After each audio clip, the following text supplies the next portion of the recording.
요한복음 3장 3절부터 8절까지 시작.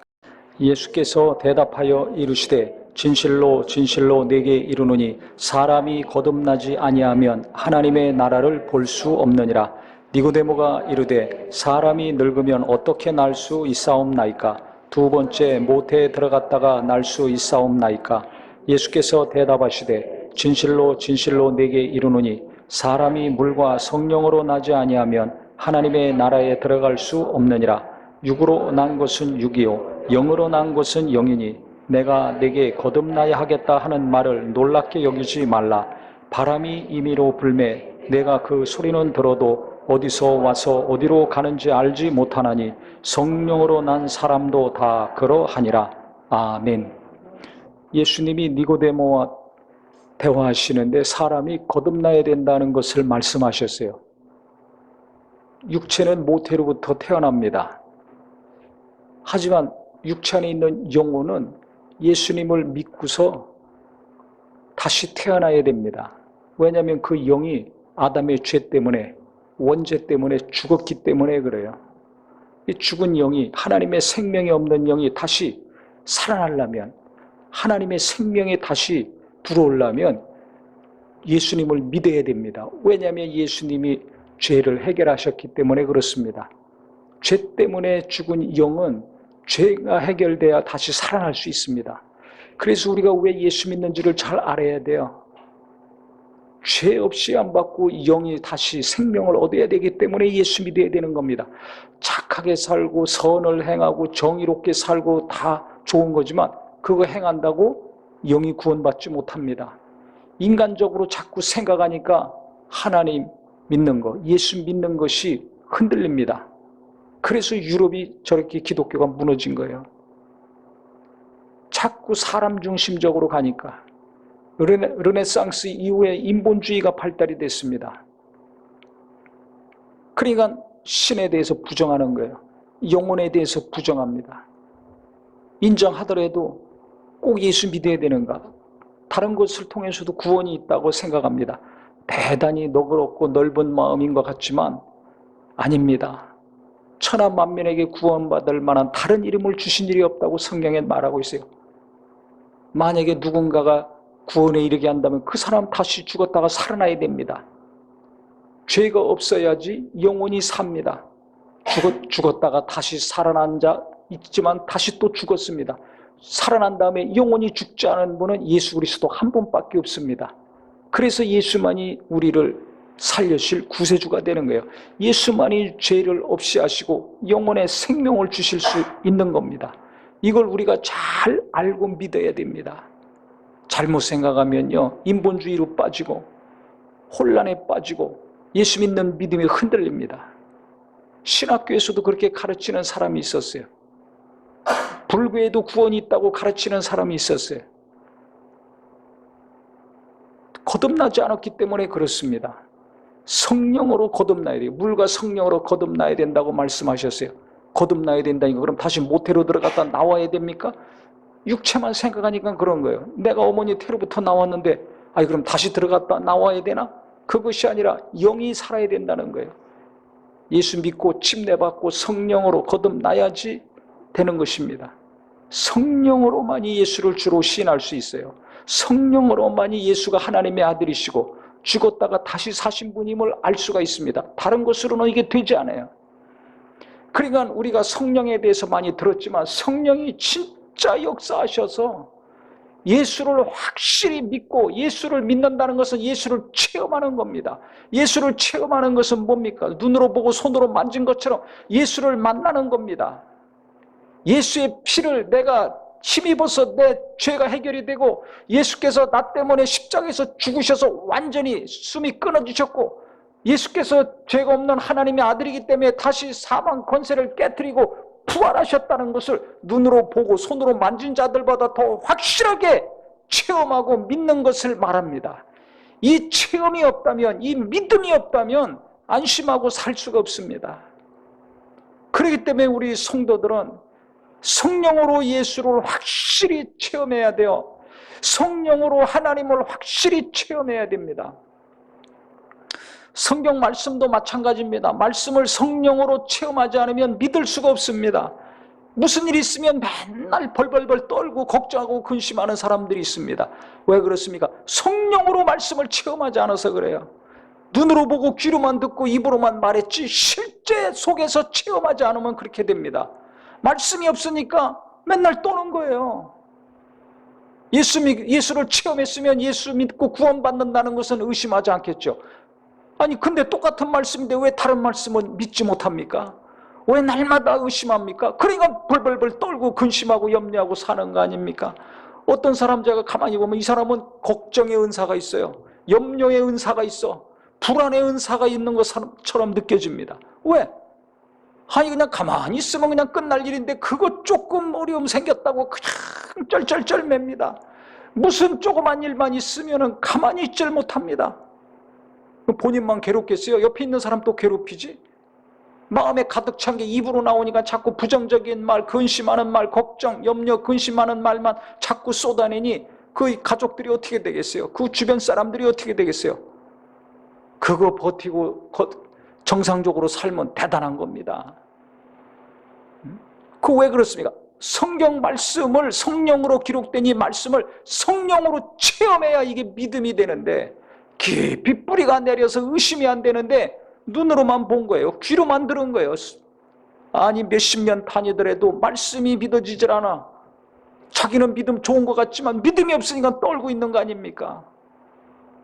믿음이 없으니까 머리가 무겁고 가슴이 답답하고 무거운 거 아닙니까? 정신 차려야 됩니다. 내가 믿음이 있는가 없는가 자기가 잘 알아야 돼요. 내가 말씀을 믿는가 안 믿는가. 그 첫 출발은 예수를 확실히 믿는가. 눈에 보이지 않는 하나님을 내가 성령으로 확실히 체험하고 믿는가. 거듭나야 된다고 그래서 예수님이 말씀하셨어요. 그래서 예루살렘 떠나지 말고 성령 받아라. 성령 받을 때까지는 절대 꼼짝 말아라 말씀하시고 떠나신 거 아닙니까? 그래 성령 받고 성령으로 거듭난 자들, 성령으로 확실히 인침받은 자들이 그렇게 부인하고 도망가고 의심했지만 목숨이 날아가도 예수를 전하지 않습니까? 목숨 걸고 모여서 복음 전하지 않습니까?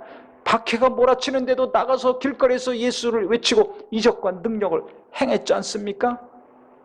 성령으로 거듭나면 그렇게 되게 돼 있어요. 말릴 수가 없습니다. 불안했던 자들이 담대해지고 의심이 충만했던 자들이 확신이 생깁니다. 그러니까 성령 충만한 게 중요합니다. 성령으로 예수를 체험하고 말씀도 체험하고 충만하면 담대하게 사는 거예요. 시원시원하게 사는 거예요. 두려운 게 없어요. 겁이 없어요. 두려운 거 겁나는 건 뭐냐면 죄 짓는 게 겁나는 거예요. 내 맘대로 사는 게 두려운 거예요. 내 뜻대로 일하는 게 두려운 겁니다. 우리랑 두려운 게 전혀 근본이 다르지 않습니까? 그 내가 얼마나 믿음이 없는가, 얼마나 충만하지 않은가. 염려하지 말라는 것은 날마다 붙들고 염려하고 하라는 것은 안 하고. 이 얼마나 믿음이 없는 겁니까? 실상을 잘 알아야 됩니다. 근데 이걸 왜 모르는가? 자기는 믿음 있다고 생각하거든요. 신앙생활 오래 하니까 말씀 많이 보고 들었으니까 믿음 좋다고 생각합니다.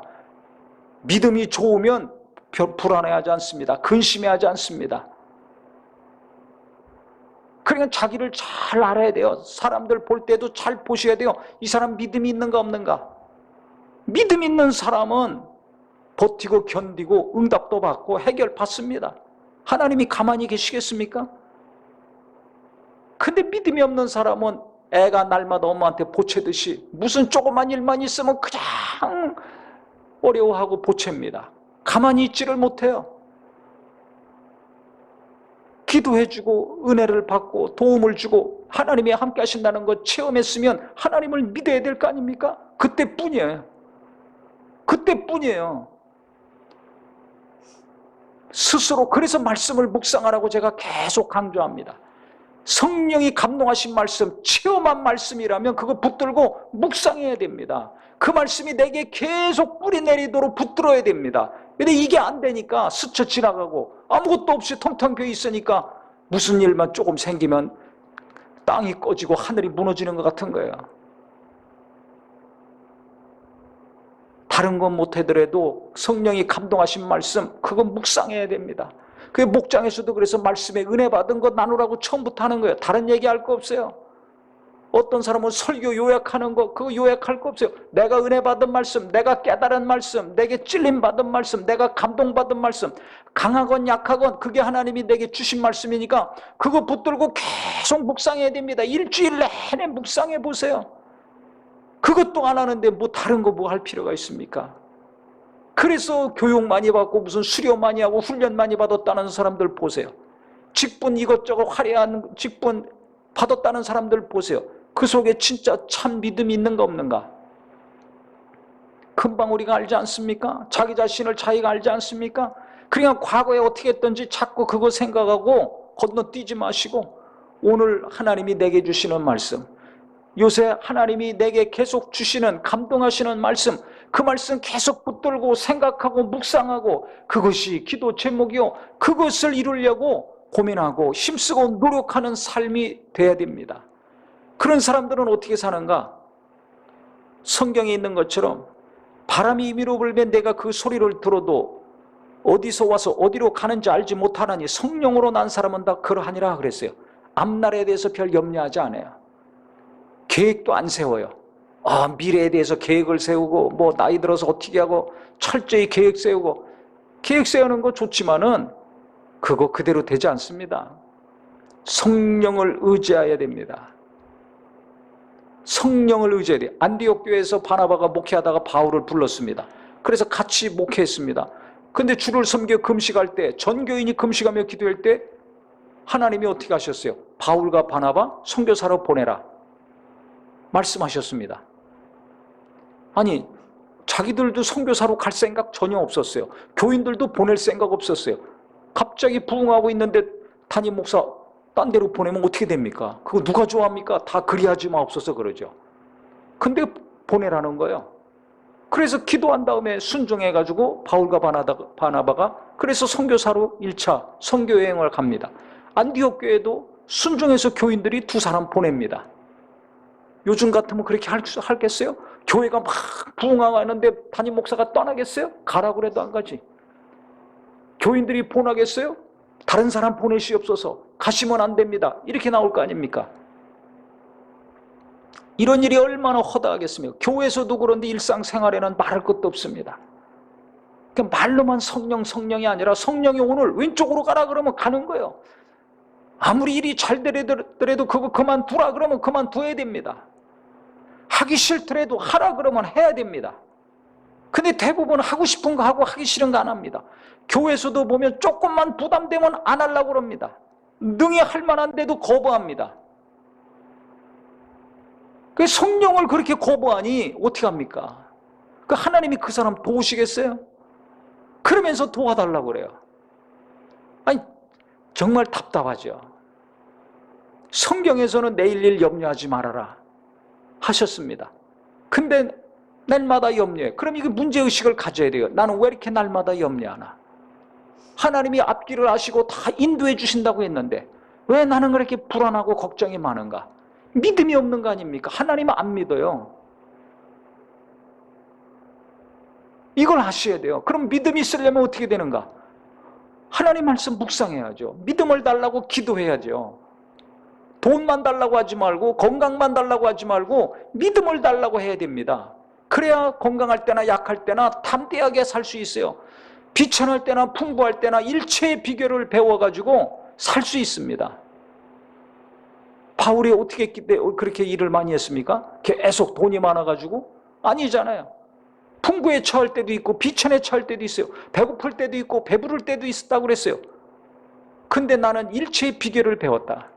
내게 능력 주시는 자 안에서. 그렇기 때문에 나는 모든 것을 할 수 있다.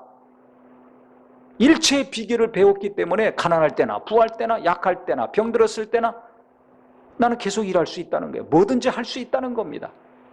근데 우리는 뭐 조금만 부족하고 없으면 그냥 죽는 소리하고 벌벌벌 떨지 않습니까? 왜 그렇습니까?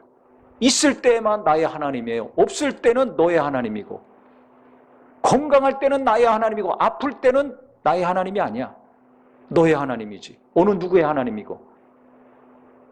이 얼마나 잘못된 겁니까? 하나님을 왜 내가 편을 갈릅니까? 하나님을 내가 갈라치게 하고 있는 거예요. 왜 나는 안 도와주시고 저 사람만 도와주셔? 왜 내 자식은 안 도와주고 저 자식만 도와주셔? 하나님 갈라치기 하지 마세요. 하나님은 똑같이 사랑하십니다. 그 왜 나는 이렇게 어려움이 있습니까? 깨닫고 돌이키라고. 뭘 깨달아야 됩니까? 모르면 그걸 알려달라고 하세요. 저는 작은 일만 있더라도 번개 번쩍 치듯이 회개할 게 생각난다고 제가 몇 번 설교했습니다. 그랬더니 제 아내가 그러더라고요. 그런 소리 하지 말으라고. 왜? 대부분의 성도들은 안 그렇다는 거예요. 제가 그 얘기 듣고 깜짝 놀랐습니다. 저는 다 그런 줄 알았어요. 무슨 조그만 안 좋은 일이 있더라도 내가 회개할 것이 무엇인가, 내가 잘못한 건 무엇인가, 그게 항상 깨달아졌거든요. 그러니까 원망하고 불평할 필요가 없는 거죠. 하나님은 내가 잘못한 거 깨닫게 하시고 그거 돌이키고 바꾸기 원하시니까. 그러니까 누구한테 뭐라고 할 필요가 없는 거예요. 내가 고치면 되지. 근데 대부분 그게 안 된다는 거예요. 모른다는 거예요. 그건 큰 은혜라는 거예요. 당신이나 그렇지 뭐 다 그런 게 아니라는 거예요. 저는 처음부터 그랬기 때문에 다 그런 줄 알았거든요. 그래서 제가 이해를 했습니다. 아, 그래서 설교를 들어도 안 되는구나. 어려움을 그렇게 겪어도 뭔가 깨닫고 돌이키는 게 안 되는구나. 이걸 제가 알았습니다. 깨닫는 게 은혜입니다. 깨달아야 돼요. 고난이 닥쳤는데 왜 이거 닥쳤습니까? 묻는 기도하라고 그랬죠. 왜 이 일이 내게 일어났습니까? 주님, 가르쳐 주시옵소서. 고난이 닥치자마자 깨닫지 못하면 물어야 될 거 아닙니까? 왜 내게 이런 어려움이 있습니까? 왜 내 가정에 이런 어려움이 있습니까? 왜 내가 저 사람 때문에 이렇게 속썩어야 됩니까? 왜 내 마음이 낙심이 됩니까? 왜 내가 계속 두렵습니까? 하나님께 물어야 될 거 아닙니까? 내 뜻을 내려놓고. 그러면 하나님이 가르쳐 주시죠. 성령이 모든 거 가르쳐 주신다고 했잖아요. 그럼 가르쳐 주시는 대로 내가 깨닫고 순종하고 사는 겁니다. 일을 시작하기 전에 어떻게 해야 됩니까? 해야 됩니까? 말아야 됩니까? 언제 해야 됩니까? 물어야 된다고 했죠. 요새 묻는 기도 합니까? 그렇게 한 달, 두 달, 몇 달씩 2년에 걸쳐서 했는데도 다 잊어먹었어요. 묻는 기도를 안 해. 그러니까 성령의 인도하심대로 사는 게 뭔지를 몰라요. 물어야 성령이 가르쳐 주시고 내 뜻을 내려놓고 내 계획을 내려놓고 내 마음을 비워야 성령이 가르쳐 주시는 것을 내가 내 마음과 생각에 알아서 순종하고 살 텐데 내가 원하는 걸로만 가득 차 있고 묻는 기도도 안 하고 있으니 어떻게 합니까? 그러니까 성령의 인도하심을 받을 수가 없어요. 성령 받았는데 거듭났는데 예수는 체험했지만 그 다음부터 성령의 인도하심이 막히는 겁니다. 조금만 부담되고 하기 싫으면 거부하잖아요. 안 하잖아요. 하고 싶은 것만 골라서 하잖아요. 이게 얼마나 육으로 사는 겁니까? 자기 영이 메말라가는 건 모르고 편안한 것만 쫓는 겁니다. 이런 분들 철저히 회개하고 돌이키길 바랍니다. 그래서 성령으로 사는 사람은 바람이 이물에 불면 어디서 와서 어디로 가는지 알지 못하듯이 그러하다 그랬어요. 갑자기 성령이 감동하시면 그렇게 나가는 거예요. 그러니까 항상 신경 써야 될 것은 내가 계획을 어떻게 세우는가가 아니라 내 안에 계신 성령이 어떻게 감동하시는가, 어떻게 가르쳐 주시는가, 무엇을 하라고 하고 무엇을 하지 말라고 하시는가, 여기다가 신경 써야죠. 성령이 가르쳐 주시는 곳에 신경 써야지 뭘 내 머리로 자꾸 따지고 계획하고 합니까? 그거 다 소용없습니다. 아무리 계획 철저히 세워보세요. 그게 그렇게 되는가? 진짜 제대로 된 계획 세우려면 묻는 기도 날마다 해야 됩니다. 그러면 하나님이 가르쳐 주세요. 지금 해야 될 거, 한 달 후에 해야 될 거, 두 달 후에 해야 될 거, 앞으로 해야 될 거 가르쳐 주세요. 안 가르쳐 주시면 기다려야지. 웨이팅하고 있어야 됩니다. 그래서 계획도 성령으로 말미암아 계획을 세우고 순종하면서 일을 해야 형통합니다. 평안합니다. 성공합니다. 나로부터 말미암아 무엇인가 계획 세우고 내가 열심히 내서 하면 성공하면 그거 독이 됩니다. 성공한 만큼 교만한 사람 됩니다. 그거 아셔야 돼요. 실패하고 안 되면 원망하고 시험 들어가지고 믿음이 흔들리든지 믿음에서 떠납니다. 성령으로 말미암지 않으면 다 그렇게 돼 있어요. 교만하든지 아니면 믿음에서 흔들리다가 떠나든지 자기가 하나님 되든지 하나님을 떠나든지 그렇게 되는 거예요. 그렇기 때문에 우리는 오늘 이 말씀, 저는 이 말씀 아주 처음 예수 믿었을 때부터 당신의 소망이 뭡니까? 미래 장래 계획이 어떻게 됩니까? 제가 헌신했을 때 쓰라고 그러더라고요. 제가 이 요한복음 3장 8절 이 성경 구절 썼어요. 아니 내가 내 앞나라를 어떻게 합니까? 10년, 20년, 30년, 40년에 어떻게 될지 압니까? 성령이 이끄시는 대로 가는 거지 어떻게 합니까? 그래서 이 성경 구절 썼습니다. 지금도 마찬가지예요. 40년 전이나 지금이나 똑같습니다. 성령이 이끄시는 대로, 감동하시는 대로, 하라고 하시는 대로 순종하는 겁니다. 예수님이 본을 보이셨잖아요. 그렇기 때문에 우리가 두려워하지도 말고 괴로워하지도 말고 염려할 것도 없이 성령의 인도하심 묻는 기도하면서 내 생각, 내 뜻, 내 계획 내려놓고 어떻게 해야 됩니까? 어떻게 해야 됩니까? 가르쳐 주시옵소서. 순종하겠습니다. 계속 기도할 때 크고 작은 일, 지금이고 앞으로고 멀리고 해야 될 것들 성령께서 가르쳐 주시고 감동하시고 인도하셔서 그 인도하심대로 그 가르치심대로 나아가는 앞날이요 현실의 모든 일들이 되기를 주님의 이름으로 축원합니다. 기도하겠습니다.